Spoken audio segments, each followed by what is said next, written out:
Hey there, Tad Harger from Marketing for Hippies here, just home after a long month on the road, traveling all around. I was in Calgary, Toronto, Ottawa Valley, Dusseldorf, Aachen, Amsterdam, London, Edinburgh.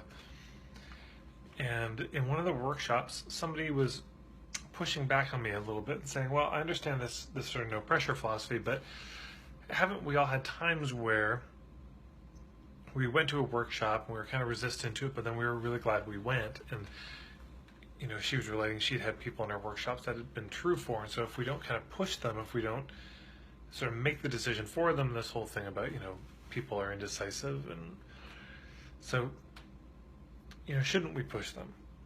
But here's one of the things I said finally. I said, look, if you push somebody to do something that they're not really sort of just choosing to do on their own, you can do that, but it means that you are responsible for the consequences of that, because it wasn't their decision. You were deciding for them. So if you want to come from this place that it's I'm going to push them, it's fine. I'm not making a big moral stance about it, because certainly there are times when I've been kind of pushed and I've been glad, and times that I've been pushed I haven't been glad and I wish they hadn't.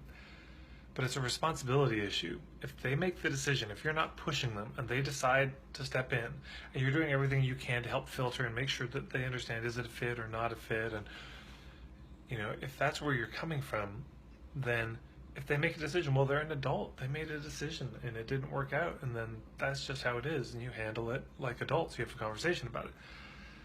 But if you push them, if you make the decision for them, now it's on you. You're responsible. And do you really want to be responsible, given what the consequences can be? So you have to think about your own work and what are the consequences if you push somebody to, let's say, go into an emotional process they're not ready for, or to spend a lot of money that it's really not a good time for them to spend, or you get the idea. So that's my thought for today.